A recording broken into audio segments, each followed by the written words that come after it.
Look, brother, look, I have respect for your emotions. Brother, look, if we are going to base things on how I feel about something, what my subjective thinking or emotions are, my brother, you will agree with me. If you talk to a Christian, they will tell you that Holy Spirit speaks to them and it tells them that they are on the truth, etc. If you talk to a Hindu, they can give you their spiritual experience. What I'm trying to say, brother, is that in Islam, yes, I'm not denying, because from the Ghazalian school, it is one of the ways which give you certainty, but it's not the first thing. The starting point is Quran and Sunnah. In this case, brother, in this case, you said that the number one reason that is making you think of Ahmadiyya or convinced of Ahmadiyya is the concept of Mahdi. And as you have seen, the concept of Mahdi is that single one concept on which Jamaat has deceived people. Because according to Mirza Ghulam Qadiani, there's no such a thing as Mahdi. I have shown you few, I can show you many more. So, my dear brother, subjective feelings, you will agree with me, cannot be the criteria to know the truth, right? No, of course, I agree with that.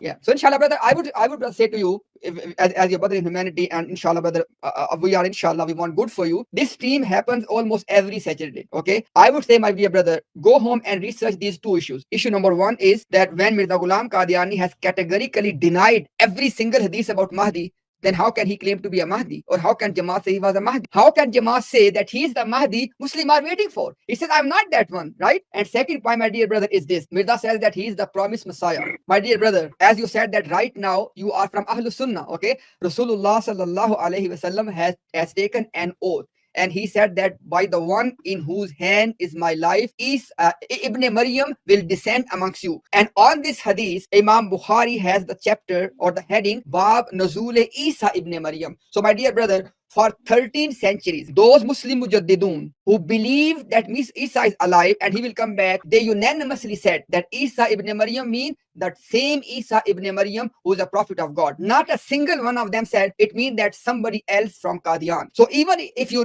leave his claim of Mahdi, he has no substance in his claim of Messiah either. And that's the reason Mirza Ghulam Qadiani knew this problem. That is the reason he invented the term promised Messiah. Messiah Maud. In Islamic literature, there's no such thing as promised Messiah. In Islam, it is Isa ibn Maryam. Because the moment you say a Messiah has to come, let's see who is it, then you have a big problem. There's no such thing. And by the way, my dear brother, in Islamic literature, we have no evidence that, one day a Messiah will come, he will tell people, I am Messiah. He will write books for 23 years, and most of people don't believe. There's no such thing. There is one more thing. Brother Imtiaz, if you could tell him that how he became Isa ibn, because he has this claim that I am the promised Messiah. And the promised Messiah, according to the Prophet Muhammad, peace be upon him, that was that son of Mary. Now, the Ghulam Qadiani became pregnant by himself, and he was a female, and he delivered Isa. Now, he's the mother,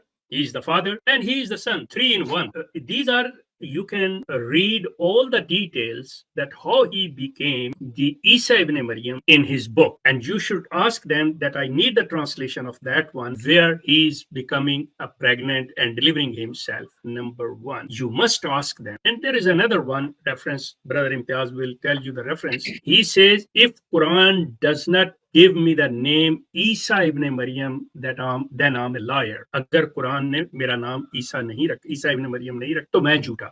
So you just ask these references, because the translation they have exactly here is that one.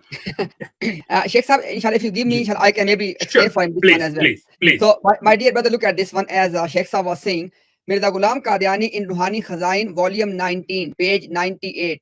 He says, Agar Quran ne mera naam Ibn Maryam nahi rakha, to main jhoota hu. He is saying, if Quran has not named me son of Maryam, then I am a liar. Now, my dear brother, I'm sure that you will agree with me. There's no such thing in the Quran which is saying that Mirza Ghulam Qadiani's name, because he's saying name. Agar Quran ne mera naam ism, he did not say the sifat, the attribute. No, he said, Agar Quran ne mera naam Ibn Maryam nahi rakha, to main jhoota hu. He says that if Quran has not named me as Ibn Maryam, then I am a liar. My dear brother, I'm 100% sure that being born in a Muslim family, you must have read Quran either in Arabic or in any translation. Have you ever come across any verse in the Quran which says Mirza Ghulam Qadiani's name is Ibn Maryam? No, not at all. No. Okay, thank you. I really appreciate your honest answer. And as Sheikh Sahab was were telling you before, let me show you something very interesting. That actually Mirza Ghulam Qadiani then explained the mechanism. Because obviously it's a surprise for everyone that how he became Isa ibn Maryam. So brother, this is Ruhani Khazain, same Ruhani Khazain, volume number 19, page 50. Mirza says, उसने बुराहीन अहमदिया के तीसरे हिस्से में मेरा नाम मरियम रखा. He says that Allah has named me what? Maryam in the third part of बुराहीन Ahmadiyya. फिर जैसा कि बुराहीन अहमदिया से जाहिर है 2 बरस तक सिफत मरियमियत में मैंने परवरिश पाई. He says that once Allah named me what? Maryam, not Ibn Maryam, Maryam. Allah named Maryam. Then I continue to grow with the attribute of Maryam for 2 years. फिर जब इस पे 2 बरस गुजर गए, जैसा कि बुराहीन अहमदिया के इस्सा चहारम में दर्ज है, he says after 2 years were gone past, Maryam की तरह ईसा की रूह मुझ में नफख की गई. Brother, as you know from the Quran, Allah subhanahu wa ta'ala blow the spirit, the ruh in the womb of Maryam. Mirza is telling you, I became Maryam, and just like the previous Maryam, the soul, the ruh of Isa was blown into me. और इस्तिआरा के रंग में मुझे हामला ठहराया गया.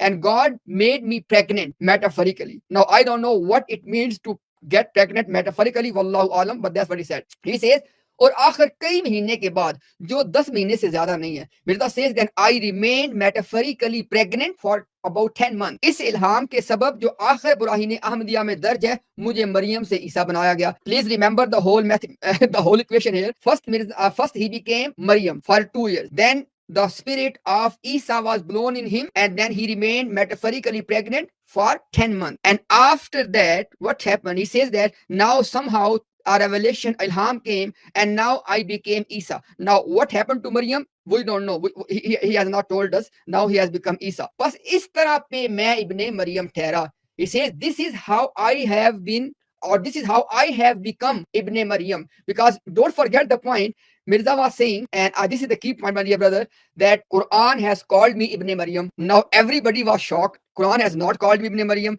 So he gave you the whole procedure that I first became Maryam. Then for 2 years, I remained one lady Maryam. Then metaphorically, I got pregnant and I received the spirit of Isa. And for 10 months, I was metaphorically pregnant. And obviously, if he was pregnant, he must have given metaphorical birth as well. So basically, he's trying to say that metaphorical birth is Isa. But the question, or you can say the riddle is, what happened to Maryam? Because he was Maryam. And what happened to Mirza Ghulam Qadiani? Because look, it is 3 in 1 now. Because we initially have Mirza Ghulam Qadiani, then we have Maryam, then we have Isa. What happened to the first 2? Now, my dear brother, is it not true that same is the problem Christianity is facing? God is 3 in 1 and 1 in 3. And this is what Mirza Ghulam Qadiani wants you to believe. He is Mirza Ghulam Qadiani, he is Maryam, and he is Isa, he is all of that. How does that work? It is up to your own imagination. If you want to believe that this method of becoming Ibn Maryam is good enough, go for it. Brother,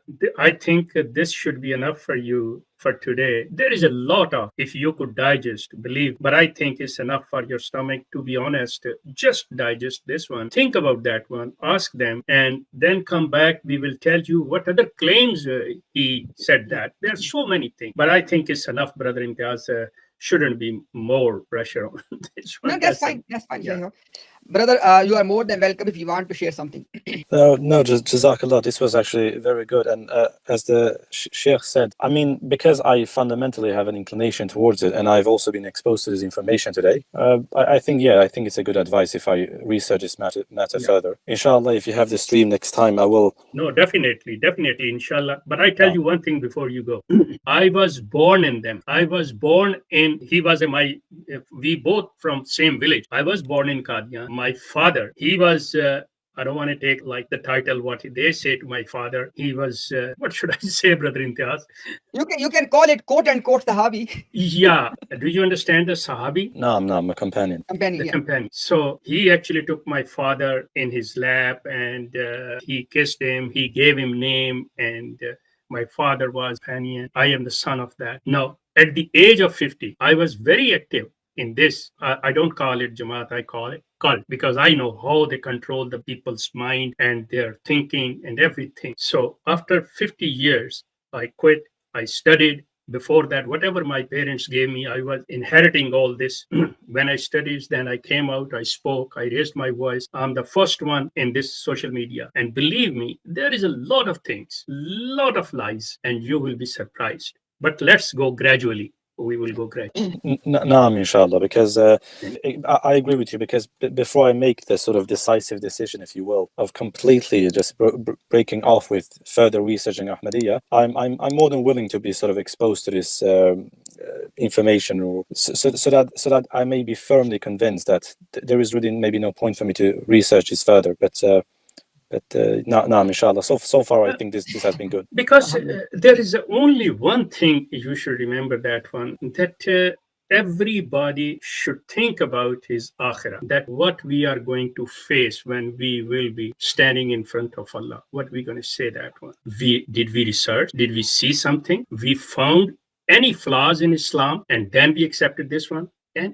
if Islam is complete, because their main deception is this one, they will tell how the Muslims are bad. Look at this one, Muslim do this, Muslim do that. They make your mind, they convince you that the Muslims are bad people. But the thing is, you're not believing in Muslim, in the people. You believing in Allah and on His Prophet and His book. So you have to look on these things, that what Allah's book says, what Allah's Prophet Muhammad sallallahu alaihi wasallam, what his traditions say, and what is the commandment of Allah. So if you will find anything from there, great, but you will never find anything wrong, any weakness in Allah's message. So may Allah help you, may Allah guide you, and we are always there. You can come. These streams are almost a daily basis, and all the may Allah help. Naam, Jazakallah khair for your time, and I will make my intention to look into this, and then inshallah I will join the next stream, and maybe we can discuss or take questions further. May Allah guide you. May Allah. Jazakallah khair as well. May Allah guide you all. Jazakallah khair. Thank you very much. Thanks for coming, brother. Thank you.